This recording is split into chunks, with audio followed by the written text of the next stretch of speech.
Center sodobnih umetnosti Celje letos odpira 3. trienale mladih umetnikov. Letos trienale, premiera 2015, nosi naslov Čas razpoloženja identiteta. Gre za trienale, s katerim smo začeli leta 2009, se pravi, da gre letos za 3. Gre pa za trienale, ki poteka na podlagi odprtega razpisa in predstavlja predvsem mlade, še neuveljavljene umetnike, ki so komaj vstopili oziroma vstopajo, eni so sicer že uveljavljeni v svet umetnosti. Odprt razpis je usmeritev, ki nam omogoča ne samo, da predstavimo mlade umetnike, ampak da se predvsem seznanimo na vsaka 3 leta, kakšne so tiste teme oziroma problematike v sedanjosti, s katerimi se mladi umetniki ukvarjajo oziroma so njihove glavne usmeritve skozi njihova dela.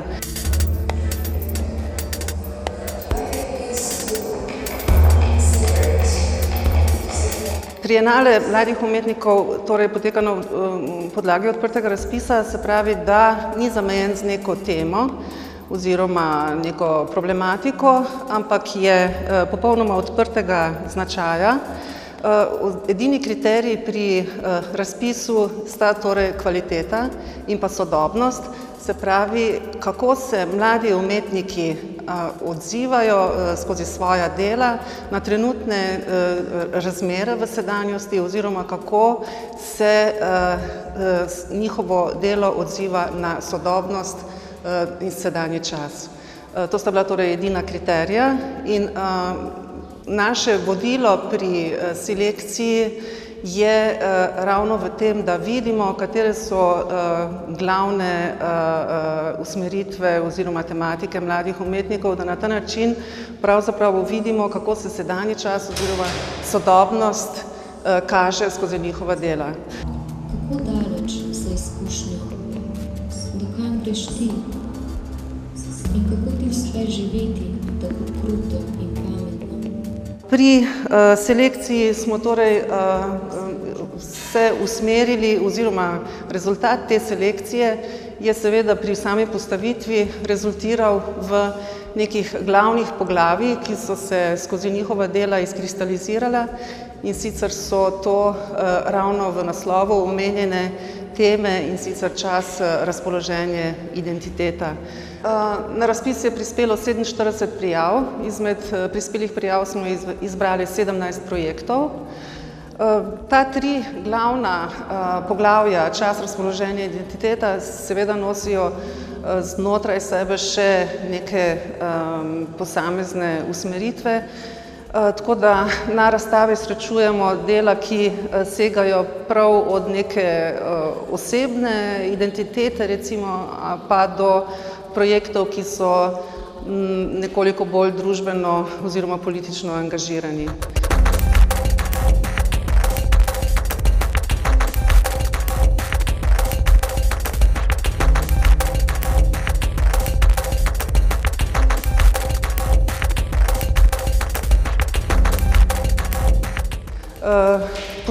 Sama postavitev je bila narejena na ta način, da je šlo pri posameznih delih ne samo za vsebinski dialog med posamezni deli, ampak tudi na nek način za vizualni dialog. V prvi sobi recimo se predstavljajo umetniki, ki se ukvarjajo z fenomenom časa. To je mogoče še en tak najbolj univerzalna tema na celotni razstavi. Med njimi naj omenim Ano Lekčevič, ki se ukvarja z časom na ta način, da ima na nek način znanstveni pristop do časa, s tem, ko ga po določenem ključu sistematično meri in čas zapisuje. In sicer gre za čas, ko v svojem vsakdanjiku ni počela ničesar, se pravi za nek neizkoriščen čas. Gre za konceptualno delo. Temu se pridružuje tudi delo s konceptualno zasnovo. To je delo Urške Savič, ki pa nasprotno od Ane Lekčevič, ki je čas merila, se ukvarja z problematiko oziroma z časom, z njegovim značajem, ki se kaže ravno skozi neulovljivost časa.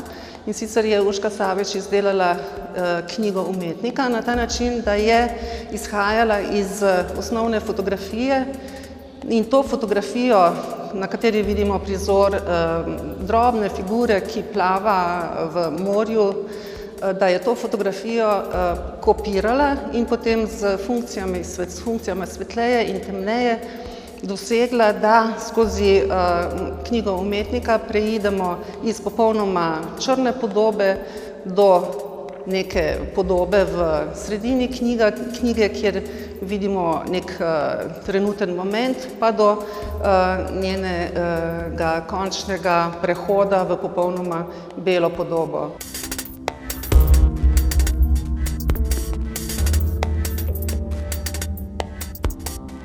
V tej sobi recimo so v dialogu z Ano Lekčevič in pa Urško Savič tudi delo Maše Lancner, ki se ukvarja predvsem z osebno identiteto oziroma s položajem umetnice, ki je pravkar končala študij fotografije in se srečala z neko pozicijo, ko se sprašuje pravzaprav o vlogi umetnice in ženske v družbi oziroma na kakšen način lahko kot umetnica prispeva svojim delom svoj prispevek družbi in se sprašuje o svoji vlogi v družbi, kaj pravzaprav umetnost lahko ponudi družbi in na kakšen način se izražati skozi umetniško delo, da daš na ta način svoj prispevek in kaj je pravzaprav vloga umetnice in ženske v sodobnosti. Naslednje delo, ki bi ga omenila v tej sobi, je delo Ize Pavline. Iza Pavlina izhaja pravzaprav iz fenomena medmrežja, kot še nekatera dela na tej razstavi. Medmrežje mnogi sodobni umetniki namreč uporabljajo kot poligon oziroma kot nek delovni prostor, iz katerega izhajajo. Iza Pavlina izkorišča možnost medmrežja, da namreč daje priložnost nekih anonimnih in množičnih srečevanj, izkoristi to možnost preko spletnih klepetalnic, da vstopi v stik z mnogimi neznanimi oziroma anonimnimi osebami in na ta način realizira svoje delo, ki izhaja iz dejstva, da si neko zaznavo o drugem človeku pravzaprav ustvarimo v nekem prvem vtisu oziroma v prvih sekundah. Ponavadi pravijo psihologi tudi oziroma iz lastnih izkušenj pravzaprav vidimo, da ta prva zaznava pravzaprav mnogokrat se tudi realizira. Se pravi, skozi ta naključna srečanja z mnogimi anonimnimi osebami oziroma tujci, ki so reagirali na njeno zunanjo podobo, je realizirala nek svojevrsten avtoportret, se pravi avtoportret skozi reakcije drugega nanjo. Gre torej za serijo 200 vektorskih risb, ki so reakcija anonimnih oseb na zunanjo podobo umetnice.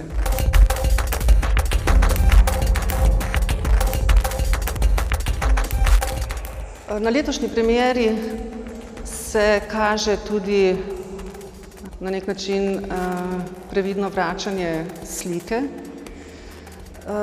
Nina Čelhar je izvrstna slikarka, ki se na tej premieri predstavlja z delom, ki izhaja iz serije njenih slik, v katerih se ukvarja z osebnimi bivalnimi prostori, s pojem arhitekture, sodobne arhitekture in krajine.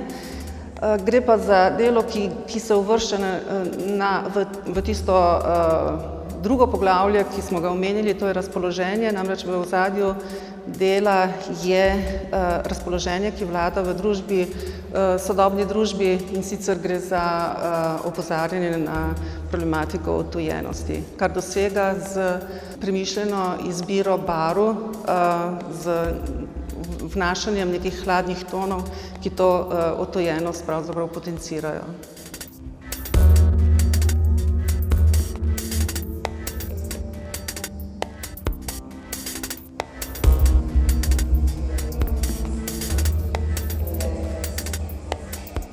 Torej, z vprašanjem identitete se ukvarja tudi umetnica Andreja Knezovič, in sicer z identiteto, neke vrste hibridno identiteto oziroma zapleteno identiteto, ki se pojavlja v sodobnem času. To gre za identiteto migrantov, torej fenomenom, ki je v sodobnosti pač široko prisoten. Gre za občutje, ko se osebe ne počutijo doma niti tu, niti tam, ampak so nekje vmes, v nekem vmesnem prostoru, tako rečemo temu na pragu, kot je Andreja Knezovič to svoje delo tudi poimenovala.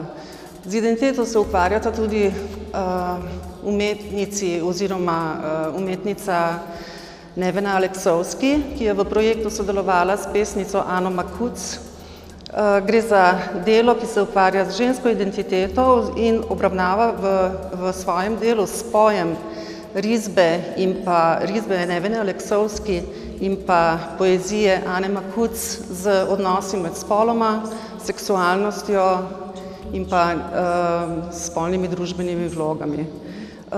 V to poglavje identitet lahko uvrstimo tudi Tejko Pezdirc. Tejka Pezdirc se v svojem delu izhaja iz pisma svoje prednice in z neko pretresljivo zgodbo, ki je bila podana skozi to pismo in na katero je umetnica naletela, z umeščanjem svojega lastnega telesa naredi preplet preteklosti in sedanjosti in ostaja v neki aktualni poziciji problematiziranja ženske vloge. Torej, v aktualnem trenutku izhaja pa skozi nanašanje na preteklost.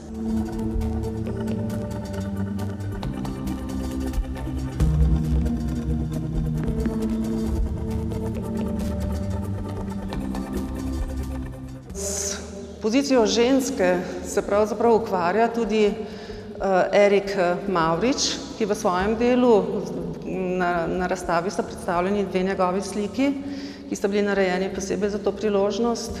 Izhaja iz strokovne literature, v kateri sta bili prezentirani oziroma objavljeni ti dve fotografiji, iz katerih je Erik Mavrič izhajal. Gre pa za mehanske poškodbe mehkih tkiv, ki so nastale pri fizičnem udarcu ženskega obraza.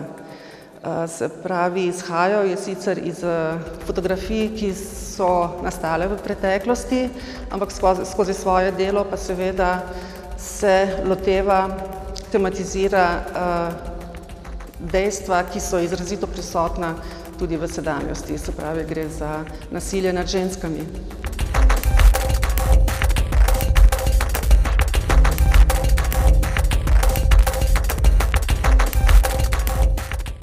Če se vrnemo k fenomenu medmrežja,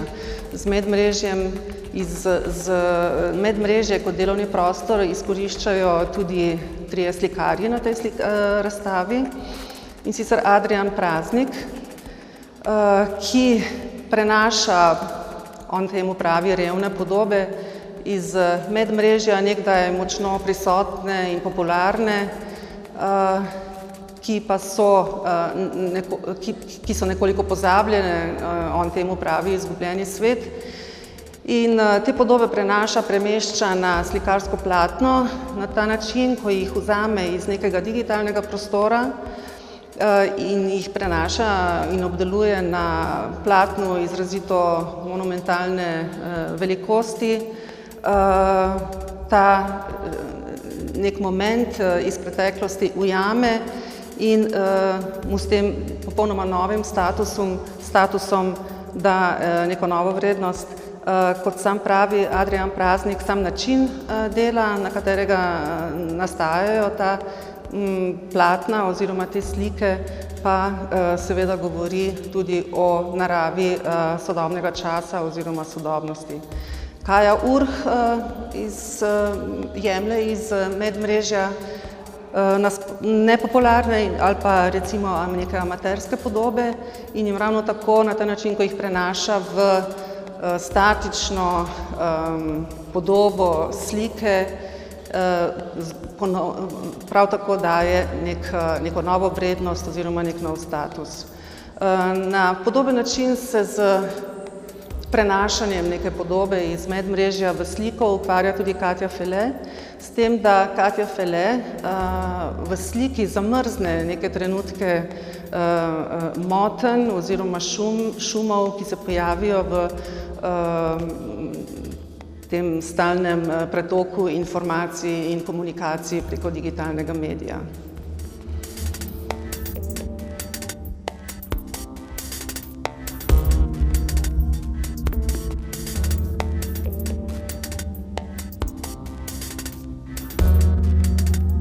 Če se vrnemo mogoče nazaj k umetnikom, ki na nek način v svoje delo vnašajo razpoloženje sedanjega časa, bi omenila mogoče Jasmino Grudnik, ki v svojem delu izhaja iz čisto nekega svojega vsakdanjega pripetljaja, ko je obiskovala plavalni tečaj na Kodeljevem v Ljubljani in srečevala neznane osebe.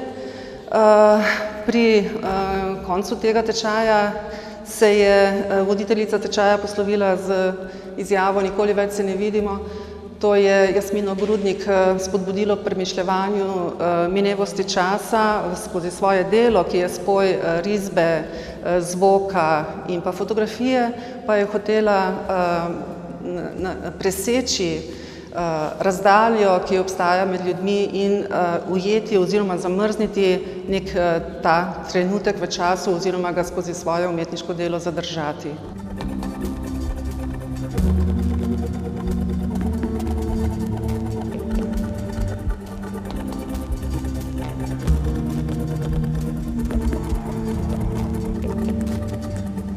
Na primeri srečamo tudi dela, ki so precej kritična do sedanjosti.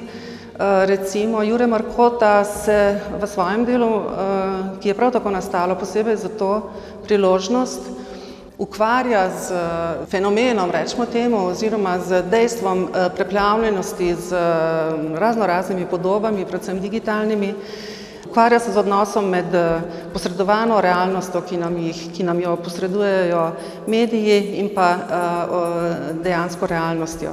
Na ta način, da z delom, ki vključuje gledalca na ta način, da se v samem delu pojavi oziroma postane subjekt te podobe oziroma podobe, ki se vrti v ozadju, oziroma podob, ki nam kažejo realnost tega sveta, ali se lahko na ta način, ko postane gledalec subjekt samega umetniškega dela, ali se lahko na ta način bolj zave realnosti oziroma bolj občuti resničnost, ki obstaja okrog nas oziroma nam jih recimo mediji posredujejo. Še eno delo, ki se močno odziva na trenutno družbeno-politično situacijo, in to konkretno na primeru Slovenije, je Gašper Kunšič.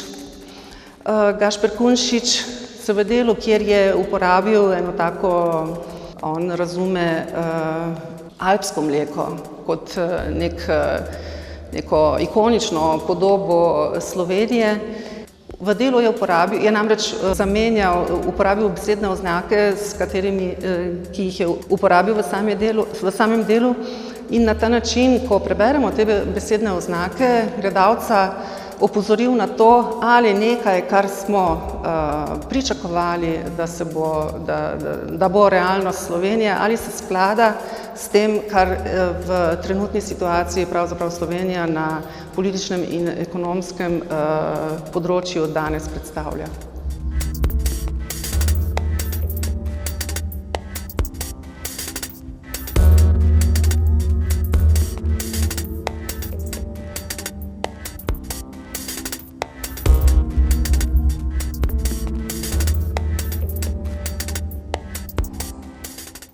V Torej, na letošnji premieri se srečujemo z najrazličnejšimi izraznimi sredstvi, od fotografije, objekta, instalacije, slike. Je pa treba poudariti, da sama izbira medija seveda ni ključnega pomena, ključno je sporočilo, ki ga s pomočjo tega medija nek umetnik pove. Mogoče sta dve deli, ki se malo bolj ostajata v okvirih medija, to sta Petra Petančič, ki se predstavlja na premieri z serijo Linorezov in z prizori iz popolnoma vsakdanjega življenja kaže momente, ki znajo biti nepomembni mogoče za gledalca, ampak so momenti, ki so pomembni za njo samo. In pa Jara Vogrič, ki se predstavlja z fotografijo oziroma fotografskim medijem na ta način, da raziskuje, kakšne so možnosti spajanja fotografije in pa slikarske prakse in z postopki kemograma in fotograma ustvari fotografije, kjer je ta raziskava oziroma ta spoj slikarske prakse in pa fotografije odlično uspela.